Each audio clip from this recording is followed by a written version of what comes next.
So this session is inspired, obviously, by the system reference in the title that I've been working on over the past few years. And so it's going to be mainly about two questions. One, what are, smart or maybe not so smart ways of doing legacy integration? And two, given that 40 years is quite an impressive time frame for any piece of software, really, hopefully they must have done something right for it to be running for that long. So maybe we can learn something from it about what does future-proof software look like. Now, to give you a bit of context, I've tried to draw a brief timeline here. In 2017 at Deutsche Bahn, we started a large-scale software project that is essentially about replacing our sales platform.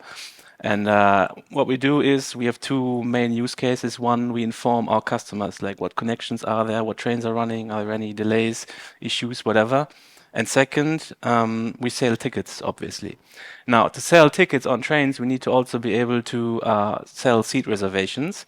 And that's what the system in question, EPA, does. So it's short for Elektronische Platzbuchungsanlage, a beautifully German word. If any of you speak it, you would appreciate the beauty in it. And it translates roughly to electronic seat reservation system. And that's what it does, right? It handles seat reservations. It went into production in 1983, which means that in 1991, the year I was born, it had already been running for 8 years, which is impressive. And it's written in COBOL, runs on an HP nonstop.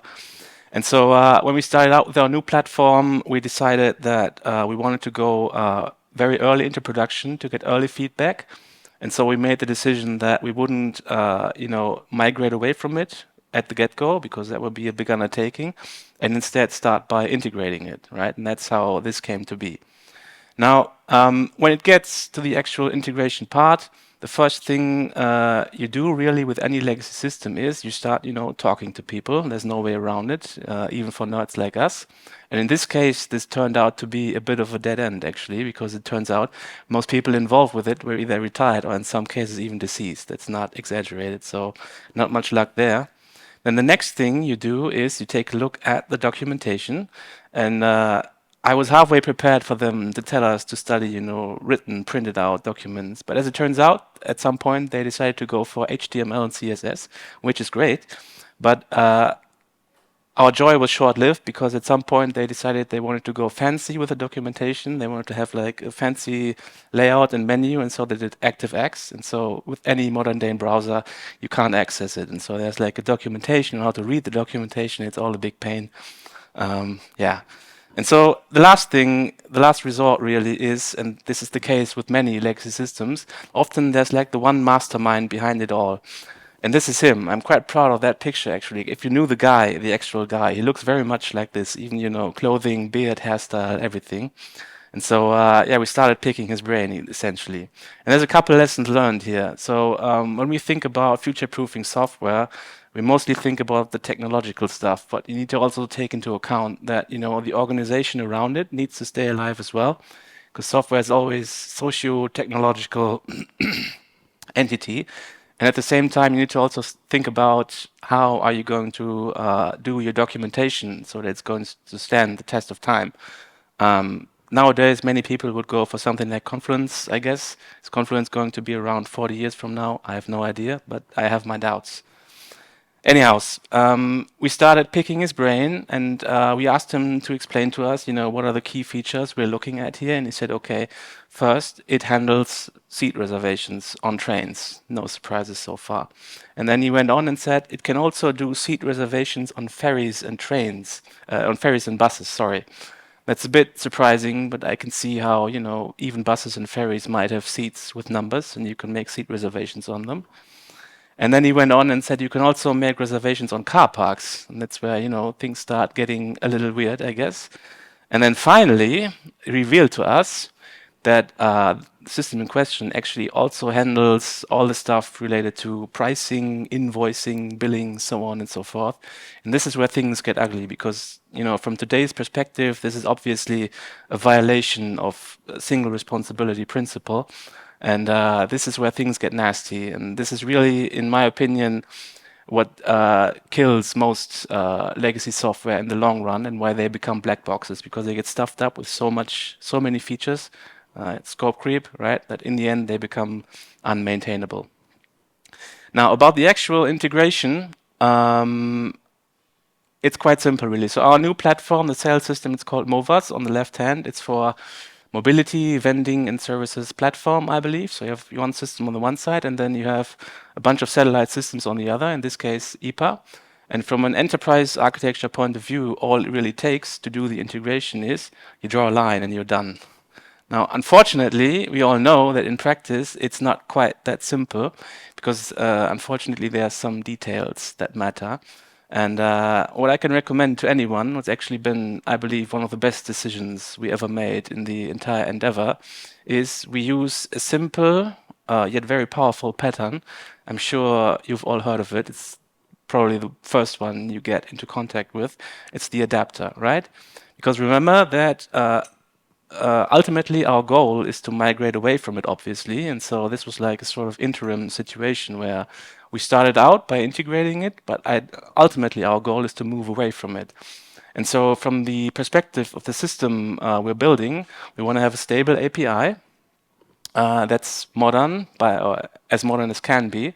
And then you put the adapter into place and you hide all the ugly legacy stuff behind the adapter. And by the time we have a replacement for EPA, we can just make our sales platform point at a different adapter that has the new system behind it, and all is going to be fine.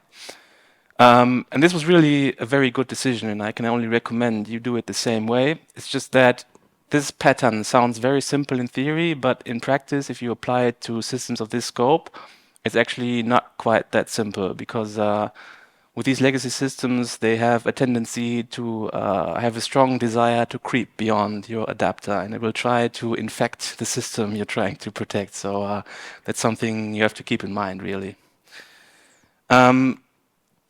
And so the reality of it is that when we started out, we had this idea of, just plug it in, put an API over it, and be done with it. And the way it turned out is that it was actually, in fact, a lot more complicated than that. It's more like something like this that we ended up with, because you also have to take into account things such as you have distributed transactions, you have messages that get lost, you have to consider retries, timeouts, all that stuff. And also you have non-functional requirements, right? The new platform we built, microservices, CI/CD in the cloud, hundreds deployments per day, scale up and down, doesn't matter. And on the other hand, you have a 40-year-old COBOL application running on an HP host system, which has no scaling at all. And making those two fit together is a bit more complicated than you would assume at first glance. Yeah, and so I guess the lesson here is that, sometimes, especially in middle and upper management, they have a tendency of doing these broad strokes approaches, but they just say, oh, we have that old thing that still runs, just, put an API over it, make it run, and it's going to be fine. Unfortunately, the devil is in the details, and we learned that the hard way. So, yeah, I suppose just take into account that in reality, things are usually a bit more complicated than on paper. Now, I have one more, I guess, fun fact to share with you, but there's a lesson behind that as well. So, as an exercise, obviously EPA has lots of APIs over the years, over decades that came up.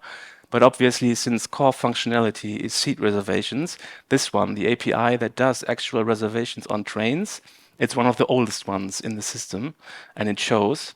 And so a question to you is, what would you imagine does a 40-year-old API look like for making seat reservations? Because to be fair, they have newer ones that use like XML and stuff. But so this one is the OG API, if you want, right? And roughly the arguments are, you give it a train number, a connection, like an origin and a destination, a date of travel, number of passengers, and so on. And yeah, the way it does look like a request that does essentially this seat reservation, it looks like this. It's a bunch of numbers. Well, as a matter of fact, there is, if you look closely, you notice that there's like a few letters in there. And so what it is, it's basically hexadecimal. And what you can do is you put it into a converter that takes hexadecimal and converts to ASCII. and then you end up with something that's almost human readable. And so basically the way they designed their APIs was there's like an encoding decoding table, right? So there's like, if you look at the documentation of the API, it'll say like, okay, go to character at position, I don't know, let's say 77, and then you end up with, you know, the train number 690 here. And if you go to character, I don't know, 85, then you have the starting train station, and then later you have the destination train station, and so on. And obviously, at some point, we had to write code that does this translation, right? You build like sort of mapper that takes this code, translates it into something we can access, parse, modify in Java. In this case, in our case, in Java. And then you do the translation backwards, right? And the funny thing that happened here is this took us about, I guess, a year.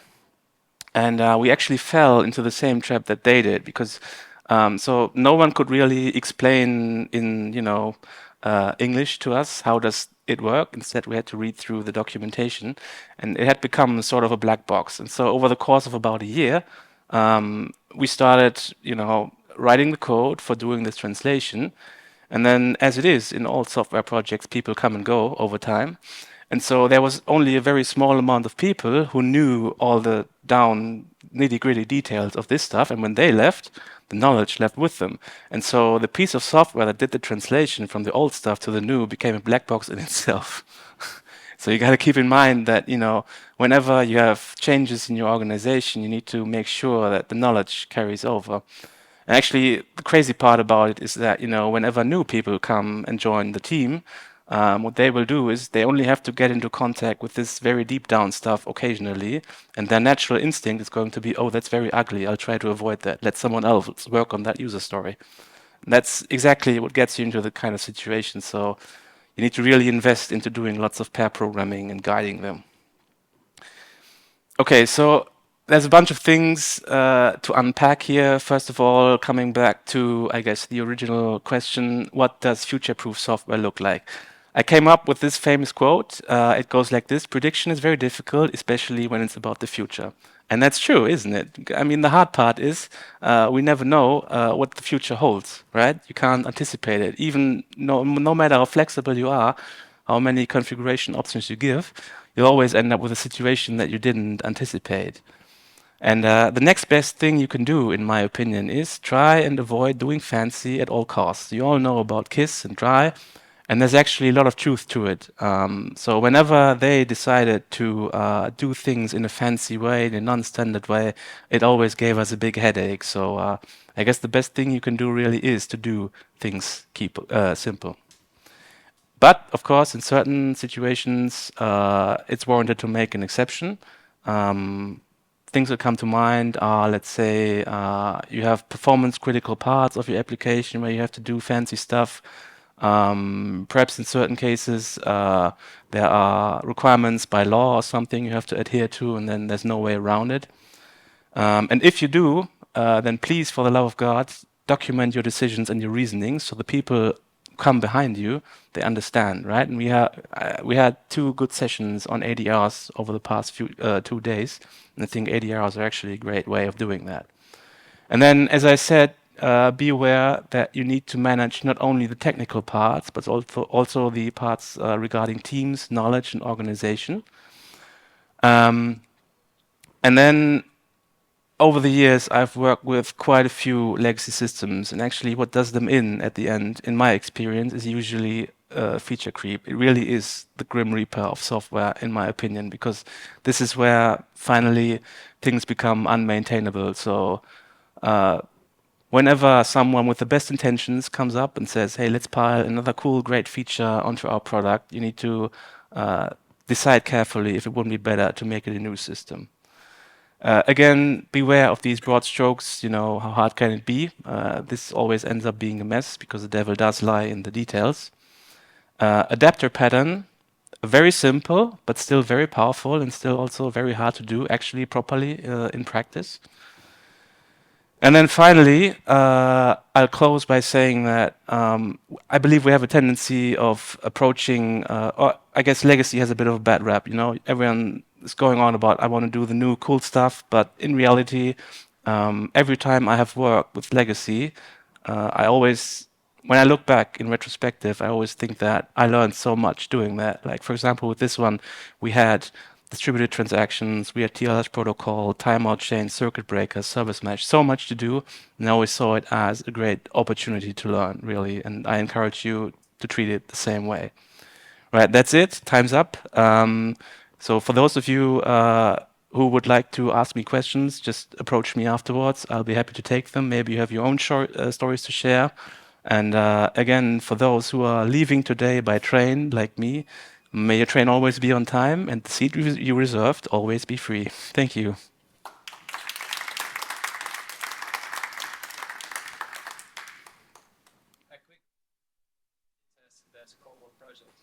No, I don't think so. No. No. Oh, well. But I didn't have any.